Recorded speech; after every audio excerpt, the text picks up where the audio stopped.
morning. What a beautiful morning. Well, the sun's hardly up and I'm hardly up. Looks like the two of us have... I gotta get the day going here. Diesel, he's still... he's hardly up too. In about an hour, I've got to deliver some freight into Huntington, West Virginia. We're in Grayson, Kentucky right now, so obviously I gotta cross the state line somewhere along the way here, so it should be fun. Lots of fun. And we'll unload about 50 to 60 boxes. I have to hand bomb them off my truck. Off my trailer, pardon me. There's none on my truck. It's just in my trailer. Bring them into the store there, and then meander my way down to my next drop, which I think is in Richmond, Virginia. And there we'll have a little bit of a wait, because they couldn't take me till 11:30 tomorrow. But either way, we should get to this appointment right now.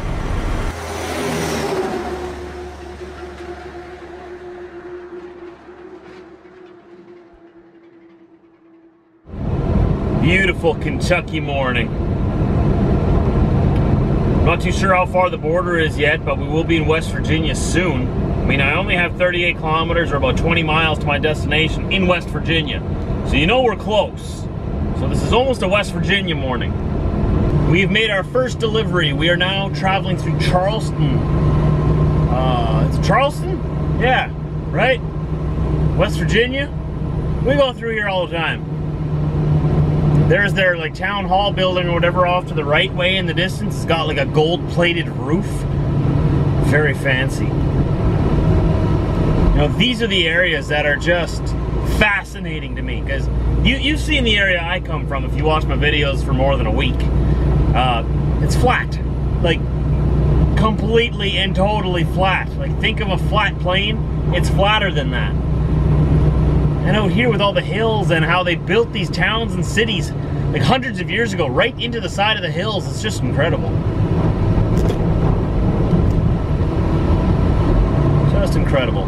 One day it's my dream just to be able to travel to these cities and hang out for a couple of days, you know?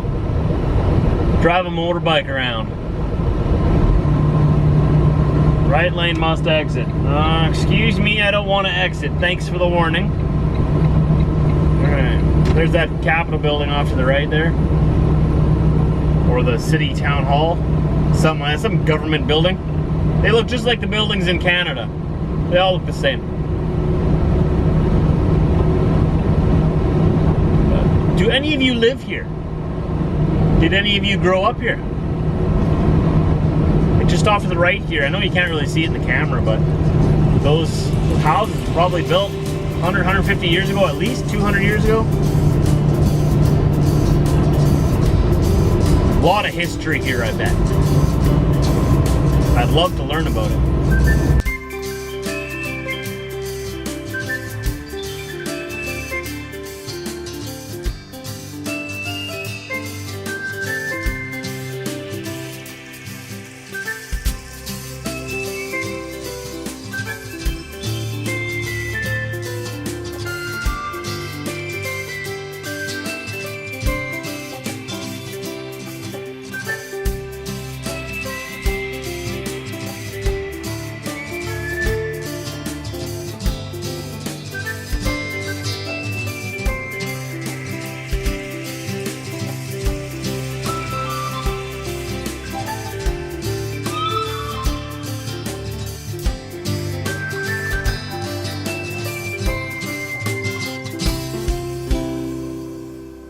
Through one of the more scenic parts of West Virginia here. I believe once we get through this mountain range, we come out in Virginia. I don't know for sure. I'm gonna have to check the map, but I think on the other side of this is Virginia. So we have still 5 hours to go to our destination. I don't have to be there until 11:30 a.m. tomorrow. So pretty much noon. I don't know why they wanted an appointment right before lunch, but that's their decision, whatever. So I gotta sleep in a bit tomorrow, and I'm gonna be done by like 3 in the afternoon today. Maybe 4 if I stretch it out and stop. So I'm gonna have A little bit of a break. That'll be kind of nice, right? Not so rushed. I'd rather have this than be too rushed. I really don't like being rushed. I like to enjoy my day. You know, I don't look at what I do as a job. It's just what I do. This is my life. Take it or leave it. This is just me. What I do. Does that make sense? Because if you start looking at it as a job, it may not seem as fun or worthwhile. I had a friend who drove truck, but you know, he looked at it as a job, and it didn't work out for him, because when you do that, you start realizing that, hey, I'm only getting paid like $12 an hour for all of the work that I do. Whereas I look at it as a lifestyle where it doesn't matter really how much money I make, as long as my bills are paid and I have enough money to have some fun on the side. Petro in somewhere or other. I believe we're at exit 204 on Interstate 64. It's also Interstate 81. We're here in Virginia. I haven't eaten today yet. Again, I had some fruit in the morning for breakfast, but I really need something to eat right now. I'm about 2 hours away from where I'm gonna spend the night. So I figured I'd go into the restaurant here, which is called the Iron Skillet. Maybe have a skillet. Or at least have food. They actually have iron skillets. Like, their plates are actually like pots and pans. It's weird. Chicken fried steak. Think of this for a second. You know you're in the South when you can order your steak fried. It was delicious. Look at me. It was delicious. I had some with some mashed potatoes smothered in southern gravy. Oh man, I could hardly handle it. It was so good. So now we're here just getting ready to go. Lots of trucks here at the Petro. We have another 200 kilometers, 160 miles, 120 miles, pardon me, to go. And I've been taking my time, so we'll get there probably around 5:30. I think I'm gonna go up to north of Richmond. There's a Love's there. I'm gonna have to grab some fuel there. That's probably where we'll just spend the night. I'll just go to that Love's and hang out there. Maybe watch a movie or something. I don't know. Something crazy. Hey Diesel. Do you see what I see? Is that a dog? Who's that? Who is that over there? Looks like a hyena, man. I don't know if it's a dog or not. I think it's a dog. What do you think? Diesel's very concerned. Look at him go, look at him go, look at him go! He got away! Look at his like laser eyes. Diesel. Diesel. I can't break focus, man. What do you want? Oh no, the truck's getting in the way. Truck's getting in the way, man. I can't see him. There he is. There he is. Oh, there comes another truck.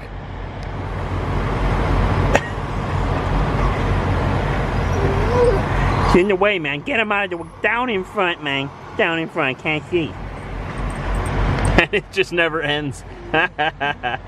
Torture for poor Diesel. What's going on, Diesel? What's going on? All these trucks moving around.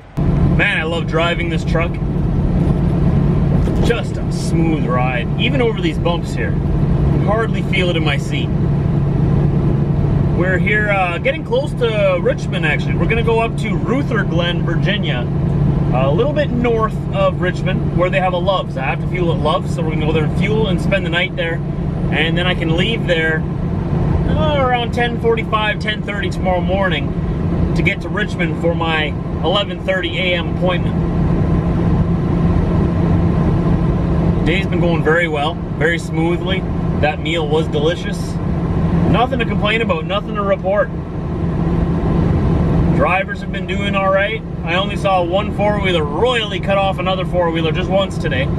That's not too bad, just once. I mean, the day's only, if I were to be driving a full day, the day would only be half over, but we only got about another hour to go to where we're gonna stop, so hopefully we don't see any more stupidity out here, but I don't know what the training programs are like in the States here. Usually the drivers are pretty good, just a little aggressive, but hey, it's America. What do you expect? They're aggressive. Nothing wrong with that. If you want to stay number one, you got to be aggressive. I'd like to say Canada's number one, but you know, we're Canadian. We're humble. We'll take number two. It's okay. It's better than number three. By number two, I mean, I don't know what I mean. I should actually say that both countries are pretty good. Canada's better than the States in some respects, and America is better than us in some respects, you know? America is sort of like Canada on steroids and a little bit ticked off and angry. And on the other side, Canada is sort of like America light, you know? America on weed, sort of just relaxed, chill. It's alright, dude, don't worry about it, eh? Nothing's gonna happen. Just don't worry about it, man. Put your guns down, eh? We're all good, we're all good. Loves. Because everybody here loves you. Feel the love. Come to Loves. Well, here we are. Feeling the love. So we just fueled up, ended our day off here, and we're just relaxing here pretty much now till 10:30 tomorrow morning. That's when I'm gonna leave here. We're in Ruther Glen, Virginia. We're actually pretty close to the Atlantic coast. It's actually just over there somewhere. Not too far away. We're on what interstate is that? Just north Interstate 94. No. We're just north anyways of Richmond, Virginia, about a half hour or so. We're gonna finish off tomorrow and go the rest of the way there, deliver, and I'm supposed to get my last and final delivery, the third one, done tomorrow afternoon, but there's a chance that I won't get it done till the following morning. I'm kind of leaning towards that.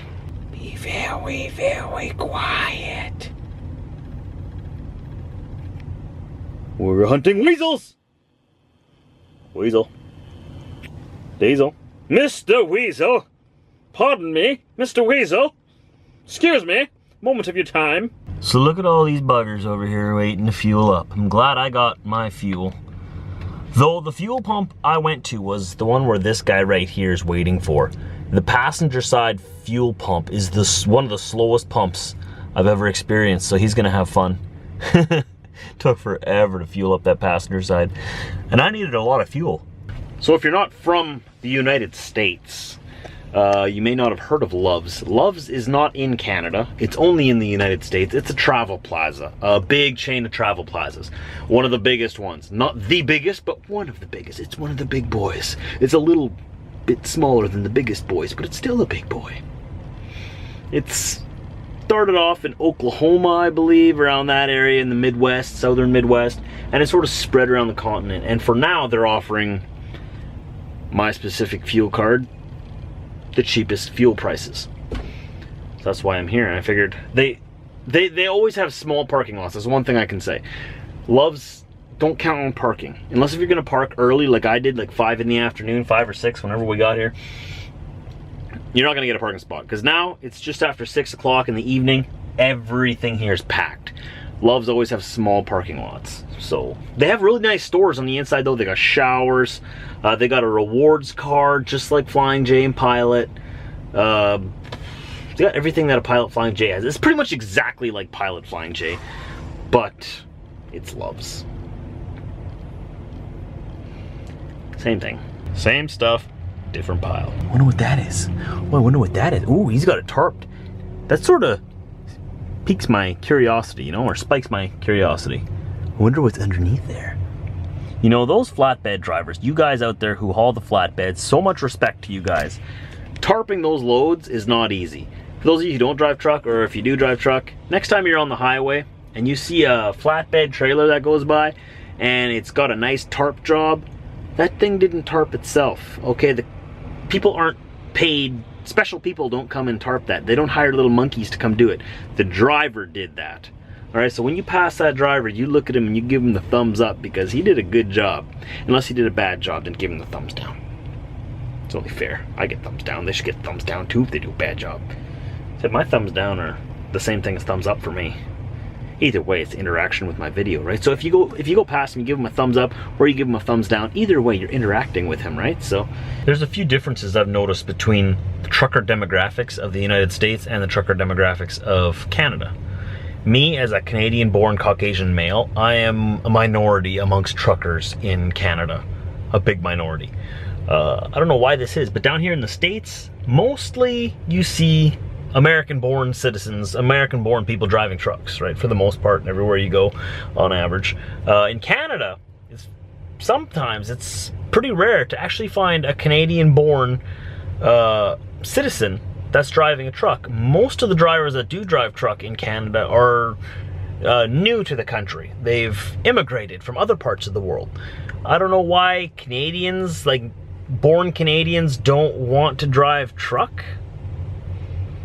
I do. It's not a bad thing. It's just something I've noticed. There's a lot of, you know, great people coming in from East India, or from India. In North America, we refer to them as East Indian. A lot of them drive truck in Canada, especially around the Toronto area or the Vancouver area. If you're on the West Coast or around Southern Ontario, Toronto area, you'll see a lot of people who moved here from India that are driving trucks, and not very many people who were born in Canada. So it's interesting to see, because even their children, because once they move here from India and say they have children here, their children are Canadian, they don't usually drive trucks. They usually go and do different jobs. So when I say in the past that people who drive truck in Canada, a lot of them don't speak English, it's not that they don't know the language, it's just that they're new. You know, they're new, and that's just the demographics of the truckers in Canada. And it's very interesting to see in the States how it's mostly Americans driving truck, you know? So why aren't Canadians interested in driving truck? Is it because of the time away from home and family? Would they rather be doing something else? I don't know, because honestly and truthfully, if I ever had kids, I would find it very difficult to be away from them for a week or two at a time, or at least anything more than a week. I want to watch them grow up. I want to see them grow. I don't want them to be like 10 feet taller every time I get home, you know what I mean? I should clarify for you guys though, that when I say Canadian born, I don't mean white. All right, there's many Canadian-born blacks, many Canadian-born East Indians, many Canadian-born Arabs, many Canadian-born, I don't know, any other color. I gotta be very careful, because especially in these days, if you refer to any kind of racial thing whatsoever, you're deemed racist right away, right? And I want to assure you guys that I'm not like that. I'm just stating the demographics that I've noticed personally about the trucking industry in Canada, that we have a lot of foreign workers coming in to fill the positions. Now that could be a good sign, saying that we got more jobs than we got people. But then it's different in the States, whereas they have more natural-born citizens driving their trucks. Why do you think that is? I think it's because people who come to Canada, no matter what color your skin is, no matter what your ethnicity is, wherever you come from in the world, they come to Canada for a better life for their children. That's why my great-grandparents came to Canada. My great-grandparents, I believe, came to Canada. It wasn't my great-great-grandparents. They came to Canada, and then my grandparents were born here. And then they moved off to, half of them moved to Paraguay. My dad's family moved to Paraguay. My mom's family moved to Mexico. So my mom is actually Mexican. My dad is actually Paraguayan. Go figure that one, right? And you thought all Mexicans were brown. You racist.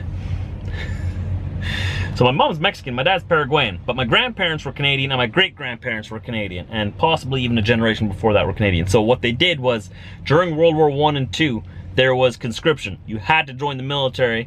There was no questions, ifs, ands, or about it, right? You were going. Grab a gun and go. And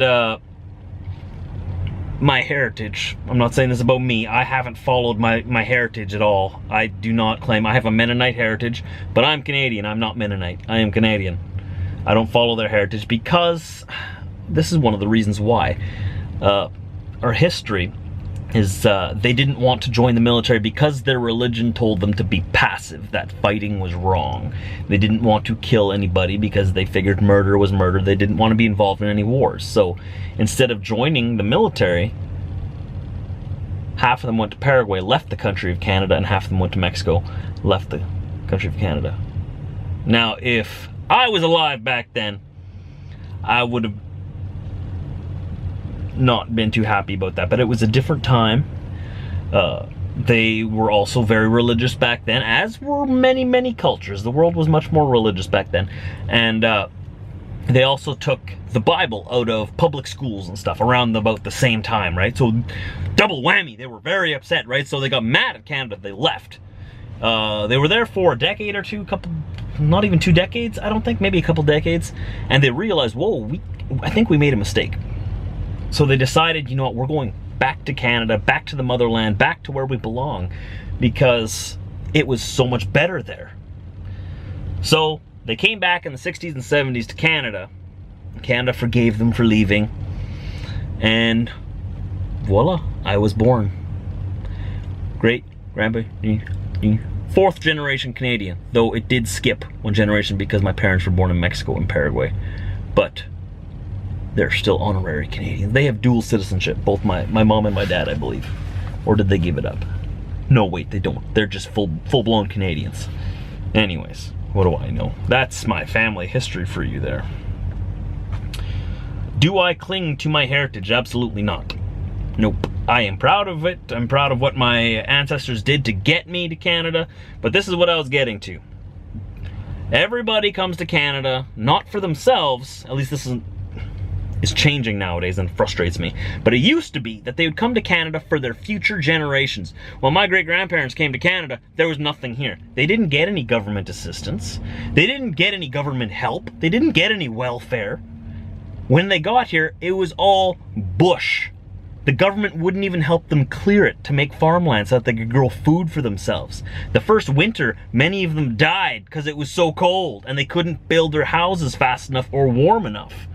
They had to clear their own pastures for their cattle, their own fields for their food. They did this on their own without any help from the government. Now look where they are today. My area, southeastern Manitoba, is one of the most prosperous areas in Manitoba and the whole West.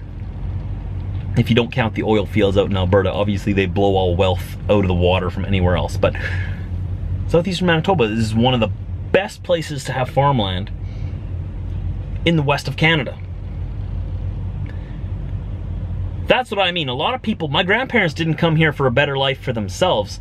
It was actually very difficult for them. They came here for me. They came here for my parents. They came here for their kids, my grandparents, so that we could have a better life. And now I can enjoy all the privileges of living in such an amazing country. I can get a great job. I can get an education.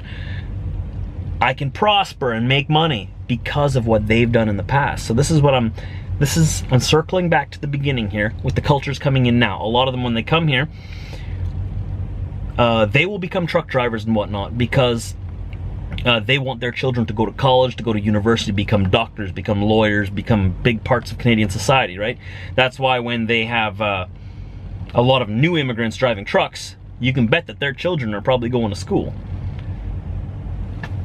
Does that make sense? So thanks for watching me today, guys. Thanks for putting up with me for another day. Tomorrow's another day you can put up with me all over again. Anytime after 4 a.m. Central Time, the vlog will be live. You can hit notifications on the YouTube page so that you get a little email or notification when my vlog goes live so you don't forget to watch it if you are that hardcore into Trucker Josh vlogs. And if not, hey, whenever you check in on it during the day tomorrow, it'll be there. It'll be there. And we'll be delivering in Richmond and then moving further down into North Carolina. I'm looking forward to it. I'm really enjoying the weather down here. I'm enjoying the friendliness, the southern hospitality, the southern food. It's been great. I will see you tomorrow.